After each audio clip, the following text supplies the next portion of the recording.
Okay, so here we go.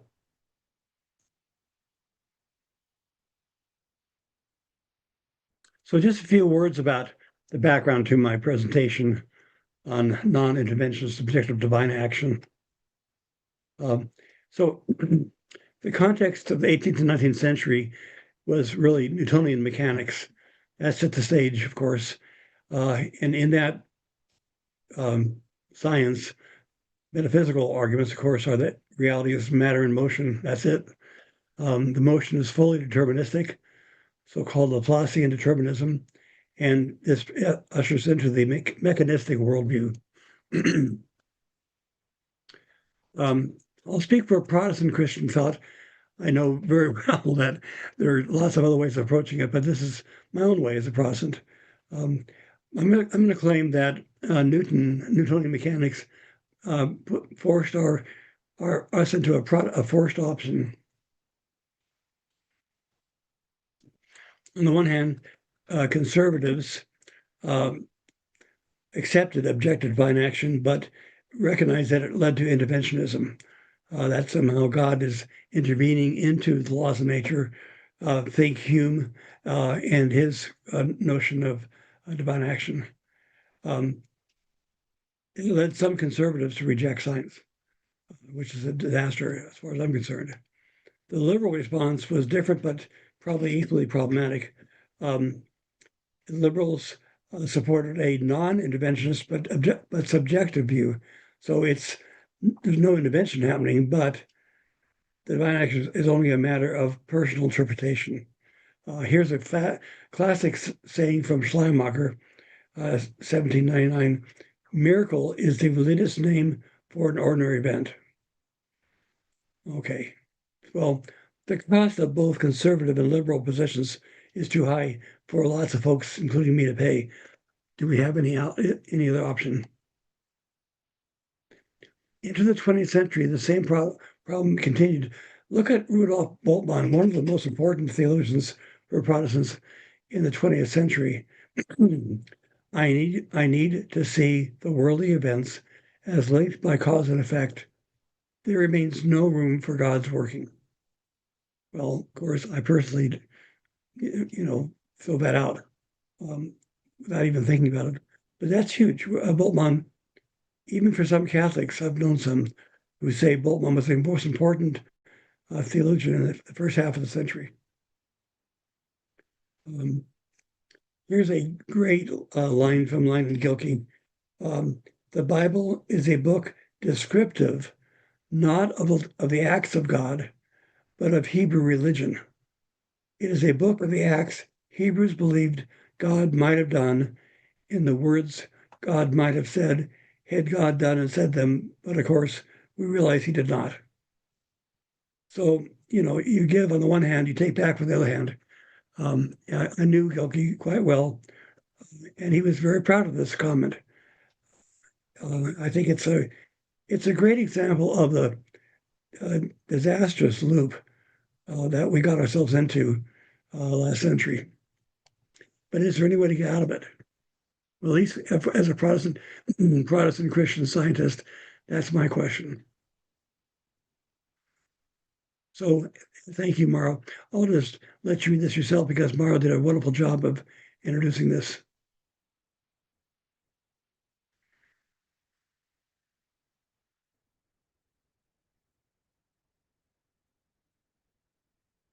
So the bottom line is NIODA requires ontological indeterminism somewhere or many places in nature. And this whole project was, there were 50 participants and 90 papers. They did not all focus on NIODA by a long shot, probably only 10 of us. But for those of us who did, this was the task. So that, of course, leads me to quantum indeterminacy. I think quantum mechanics is good news, although it's complicated good news, and it may not be as good as some of us hoped. Quantum mechanics can, not necessarily is, of course, but it can be interpreted in terms of genuine chance, i.e., ontological indeterminism. Now, this is called the Copenhagen interpretation. Niels Bohr, of course, and Heisenberg. But there are many others, probably between 5 and 8, depending how much you evaluate them. So in this field, you can't argue for one interpretation. You have to choose the one you think is defensible and go to it, realizing it may not work or last. So it's kind of a gamble, but how else can you do it? Otherwise you simply ignore it. So here we go. According to this interpretation, the quantum wave function evolves deterministically as a set of potential physical states described by the Schrödinger equation. And then during a measurement, which I think the best way to say it is an irreversible interaction, the set of potential states reduces to a single actual outcome, the so-called collapse of the wave function. Well, let me just say, this issue of the collapse of the wave function is one of the most foundational challenges in quantum mechanics. Is this the right way to look at it or not? That question has divided people from Bohr to Einstein. Nobel Prizes have gone to different views on this question. So this is a huge issue. And the fact that physics in the past century could raise issues like this in itself is an issue. Lots to be said. The result of this interpretation, remember, it's interpretation bound. And the result of the collapse of the wave function can be amplified to produce a macroscopic effect in nature. That's part of the whole mystery of this approach, that things that happen at the quantum level can percolate upwards and have macroscopic effects. So, for example, quantum mechanics underlies key biological processes, such as genetic mutation. Any of us here suffering from a genetic disease that is a mutation probably has that mutation written into their genes and into things that happen to the genes. And one source of mutation or variation, which together with natural selection and other factors drives the evolution of species. So it isn't just that this process, the class wave function, underlies the source of genetic illnesses. It's also essential to the entire process of evolution. You couldn't have biological evolution, at least arguably, without it. So it's a huge issue.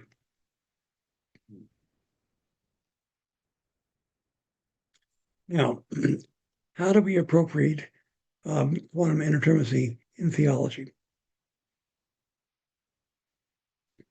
Well, as you know, for my lecture today, I'm going to try to do it through NIODA.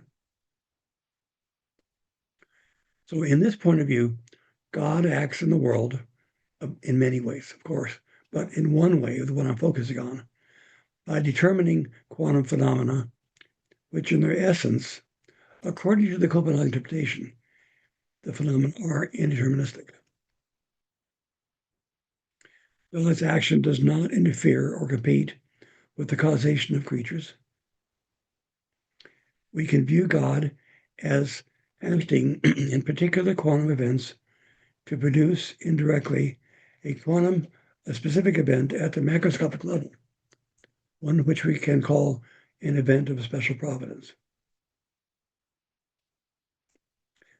God increasingly refrains from determining these kinds of outcomes, which we will call conscious choices, and thus top-down mind-brain causality in conscious and self-conscious creatures is possible. Well, we're going to come back in our discussion later on, but that's one of the key insights and challenges for NIODA. So what's the explanatory power of NIODA? Why do we care about it? You might claim that there's no conflict with science. God's special action is hidden from science. Science only discovers chance events. So we see events in quantum mechanics as chance, even though, according to NIODA, they're determined by God, or God acting with nature, I should say, be more careful in a Thomistic context. God's action has a difference-making effect throughout nature. Sorry.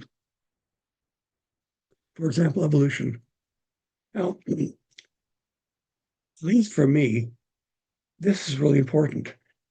If I can say God's action has a difference-making effect throughout nature, and in particular evolution, then there's no need for the so-called intelligent design movement, which I'm sure you are aware of already and have dismissed.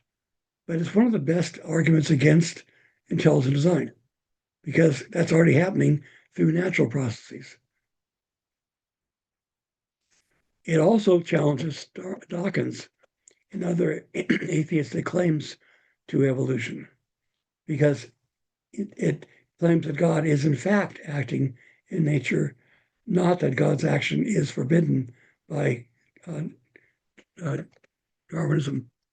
So it's a challenge to Dawkins, who I think is one of our most powerful secular voices for atheism based on science. And if you remember Jacques Monod, Chance and Necessity, what Monod claims as the blindness of evolution that precludes God's action is in fact the result of God's action. So it's back to you, Monod. My point is that some of the promises of NIODA is that it responds to intelligent design, Richard Dawkins, and all those who want to use chance in evolution as a way to undercut faith in God. So I also want to say that NIODA is not somehow a challenge to belief in miraculous divine action. I happen to believe in miraculous divine action. I believe I've been the recipient, the very grateful recipient of miraculous divine action. Miracles are proleptic events of the new creation manifest in the present creation. So proleptic meaning an event whose origin is at the eschaton and whose context is the present world. So the resurrection of Christ is a proleptic event. Miracles, like the resurrection of Christ, are proleptic events of the new creation manifest in the present creation. And two of my heroes who have developed this so beautifully is Wolfhard Pannenberg and Ted Peters. And there are many others, I mean. So in my language, quantum mechanics is an example of what I call creative mutual interaction between religion and science. Just a one line to summarize 50 years of outstanding work. Ian Barber, who really got this whole field of science and religion going in the 50s and 60s, laid out 4 ways. He acknowledged conflict, he acknowledged independent, he championed dialogue and integration. And he did integration through a metaphysical overview, and that should be very intriguing for all of you today. The challenge is he chose Whitehead and therefore process theology. I don't accept process theology, but I simply acknowledge that Ian did that. And for me, CMI is an interaction model, not an integration model. I don't presuppose a metaphysics, perhaps Thomism, and try to bring them in, both science and religion, into it. I assume they're like separate parts of the Golden Gate Bridge, separate land masses, San Francisco and the Marin. And then I create a bridge between them so you can exchange goods and materials without challenging either a participant. CMI, I believe, preserves the integrity of theology and science while using paths between each to the other side. So I'm grateful for the Golden Gate Bridge metaphor. 5, here I can offer some responses to frequently asked questions about NIODA. By the way, if you're tracking, this is slide number 9 out of 15. So we're already halfway. Lots of room for Q&A. So contrary to the frequent critics of NIODA, I believe, I could be wrong, but I believe NIODA does not explain how God acts or prove, let alone prove that God acts. Indeed, God's action is presupposed by biblical, theological, and philosophical reasons. So I believe in divine action for biblical, theological, and philosophical reasons. I don't try to explain it or prove it by NIODA. NIODA is an illustration of how I think about it, not a proof for it. Contrary to many of my critics, NIODA is not, in my opinion, a gaps argument. So epistemic gaps are gaps in our knowledge, mainly our ignorance of the underlying causes. Right. So I play a game of roulette. I have no idea, why the game goes as it does, but I sure know it's not God. It's the billiard balls in the queue. Now it is based on what we know, not on what we don't know from science. So it's not based on ignorance. It's based on knowledge. It also is not a gaps, ontological gaps argument. Namely, it doesn't rely upon causal gaps at the quantum level. NIODA presupposes that God created the universe at one or more levels as indeterministic. So the universe, according to NIODA, must be indeterministic at one or more levels so that God could act in, with, and through, it's a typical Lutheran phrase, as you know, without intervening in nature. So whether or not you think this works for a Thomistic view, it certainly says that God is not intervening. Okay. NIODA does not reduce God to a natural cause. One of the most frequent challenges to NIODA is that I'm making God into a secondary cause. Well, obviously that's not my intention. It goes without saying. I think I can argue that I don't do that. In any case, that's a challenge. In my view of it, there are no sufficient natural causes for quantum events, but there is sufficient causality through a combination of nature and divine action. Again, to use the Lutheran phrase, God acts in, with, and through nature to bring about objective divine action. And you probably recognize a hint there to the debate between Catholics and Lutherans about the real presence in the Eucharist. But that's another subject.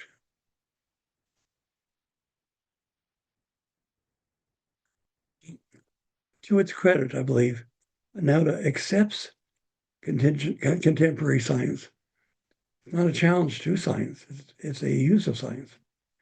And it's also not based full-born on one interpretation of science, but on a philosophical interpretation of science.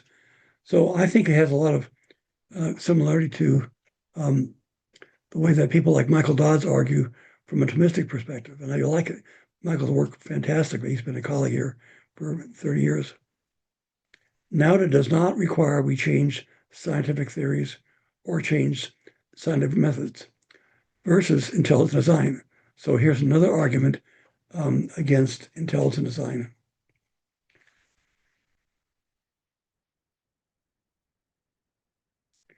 Well, let's move to the central topic, and I'll hope to keep plenty of time for Q&A, so don't worry. NIODA in conversation with Thomism.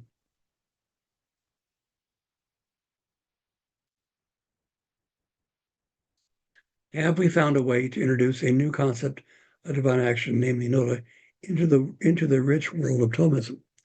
I think that's a crucial question for the value of Thomism. If it's only valuable for Protestants, to me, it's not very valuable because it's my goal is to be of help to the Christian church as a whole. But I recognize this question as central, perhaps normative to the future of NIODA. Can we introduce NIODA into the rich world of Thomism? And I'm so grateful for Marius and Michael Dodds and others who've helped me explore this question, and I intend to continue to explore it as long as I can. So, a Thomistic picture of position on divine action. First, of course, divine action is predicated analogically with respect to the observable agency of creatures. That's critical. So if NIODA does not continue that analogical argument, then it's failed.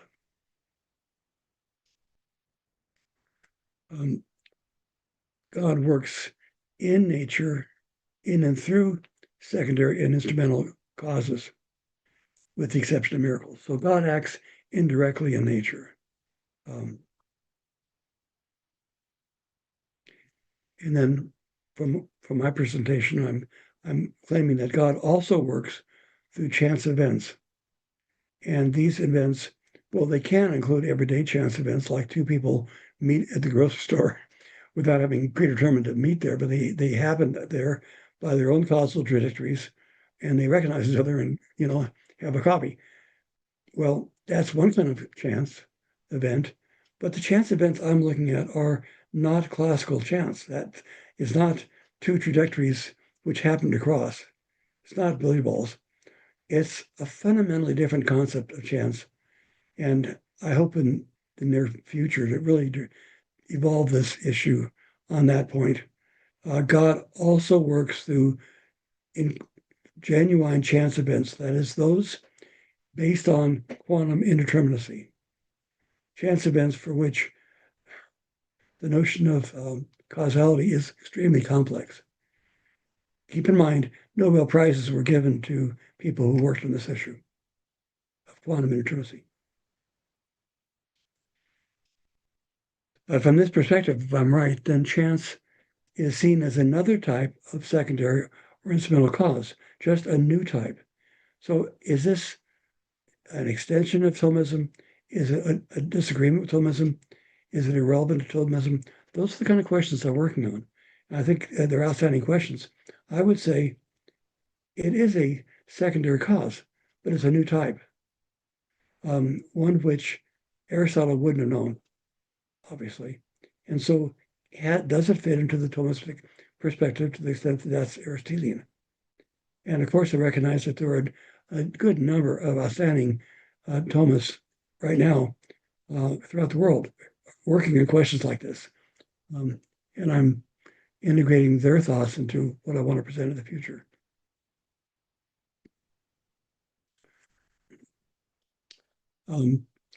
Here's Mario's way of helping say this. Chance are ontologically real, yet, sorry, they're not just subjective, right, against Boltzmann. Chance as ontologically real, yet dependent on the causal context, quasi-cause, cause per accident, as distinguished from per se causes. Now, thank you, Mario, for that sentence. And I'll look forward to people who might want to comment on that and your reaction to it. I want to raise other questions or additional questions to Thomism. Is the reference to analogy indispensable for any meaningful conversation about divine action? The reference to analogy.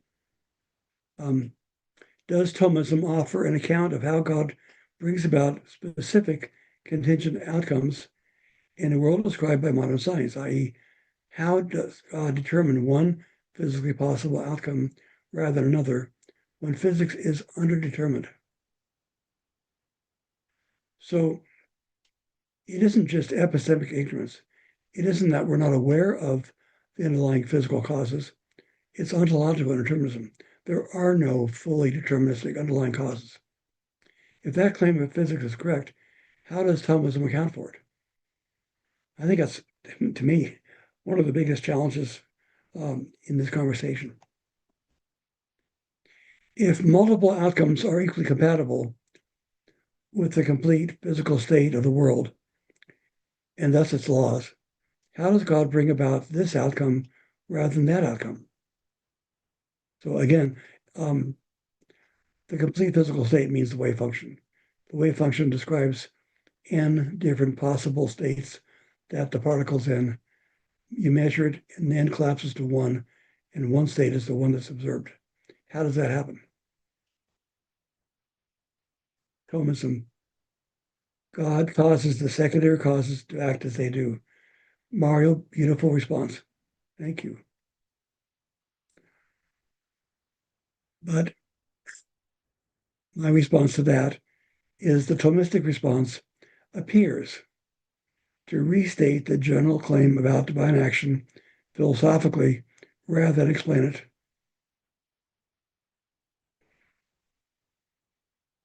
That's slide 12 if you want to come back to it. So a QA NIODA response, if God as the primary cause is said to cause everything equally and always in and through secondary causes, then the concept risks explaining nothing. Thomism might be at risk of being empirically insulated.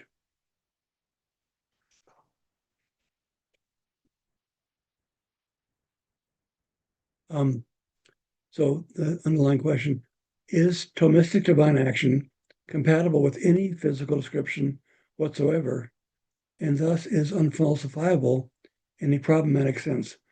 Not as theology, of course, but as a model of divine action. Sure. Getting some help from my tech guy.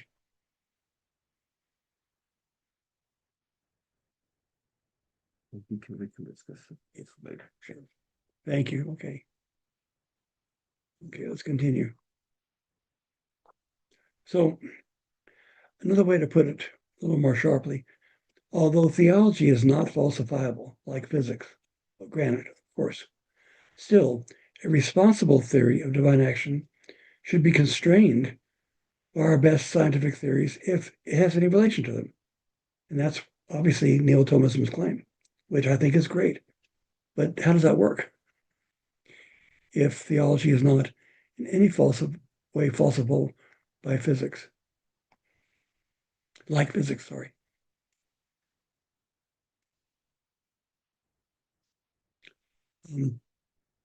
So let's shift the discussion.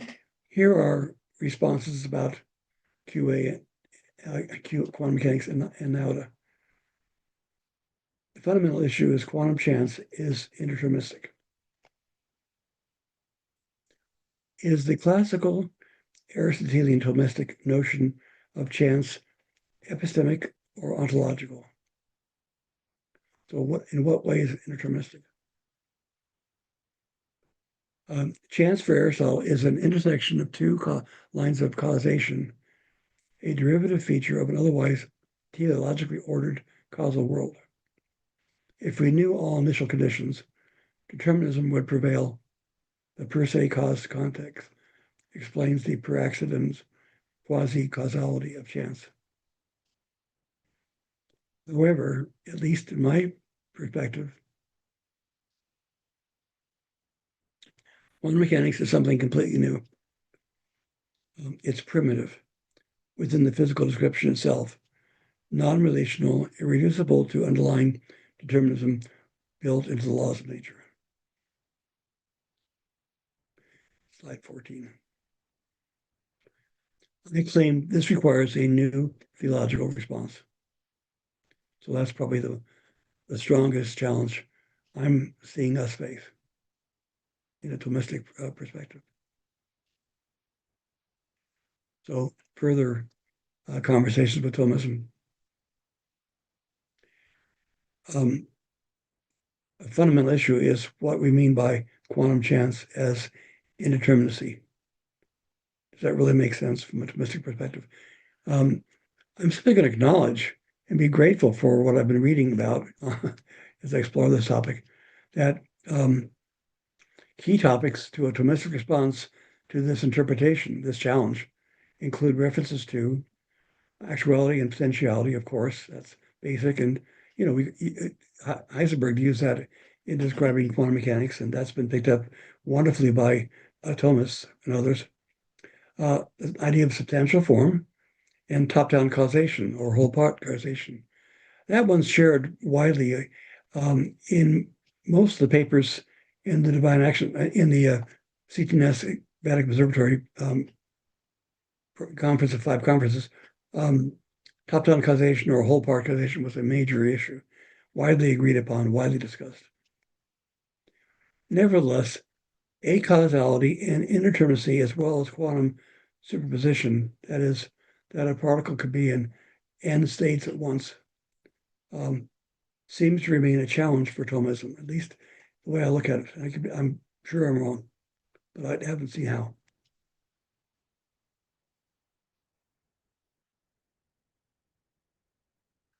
Here's a comment by Michael Dawes, my beloved colleague here at the GTU. Almost all who pursue this construal of divine action begin from a fundamental desire to describe divine action in a way that does not interfere with the laws of science. The desire to avoid such interference, of course, presupposes that such interference is possible. Such causal interference is possible, however, only between univocal causes. It seems then that lurking somewhere behind this model of discussing divine action, there must be a univocal understanding of divine causality. And Michael published that 14 years ago. And of course, I've talked to him about that issue.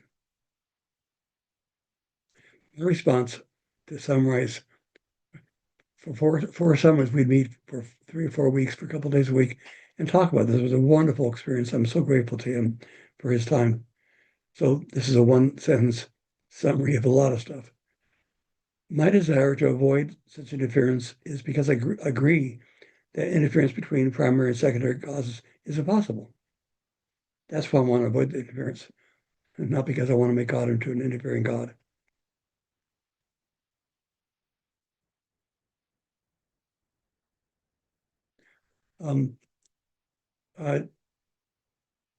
Silva writes in 22, Russell finds that God cannot be thought of as another natural cause because, given the ontologically indeterministic interpretation of quantum mechanics, the theory itself does not allow any natural cause to cause the collapse of the wave function.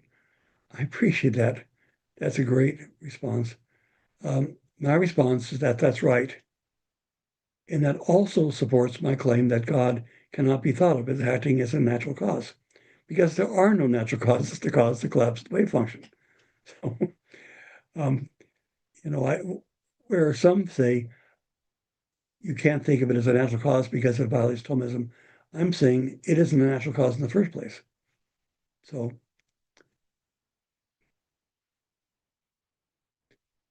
sorry. Here's a comment by Marius. And thank you again, Marius, for your advice and thorough help on this paper.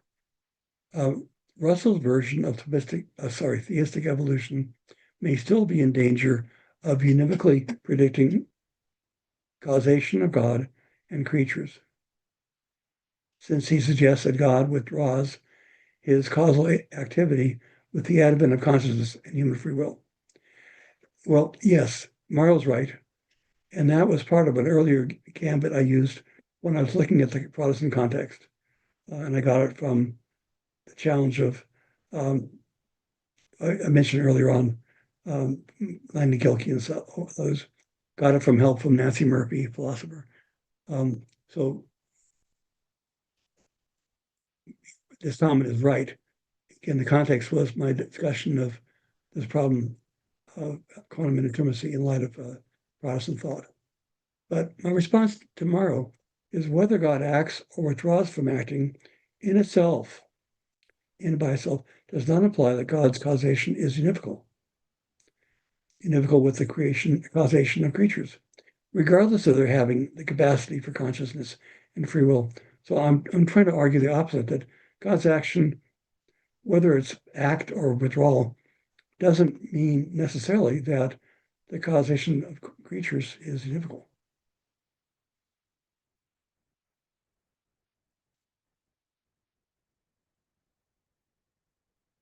So we conclude by saluting some of the wonderful materials available out here for us to continue this conversation. You'll see Professor Silva's next week. You've got Michael Dodd's, again, magnificent paper, a book, Unlocking Divine Action from 2012. I urge you to read it. And then, of course, Mario's amazing work, his work on emergence, just phenomenal. His latest work on theistic evolution, I'm reading it. It's a slow read. It's fantastic. I can't believe he got those two done in 3 years. I mean, Mario's, do you ever eat, sleep? You're fantastic. I'm so proud of you. Professor Silva's Providence and Science in a World of Contingency is beautifully written, as is Koff's book from 2023, Reframing Providence.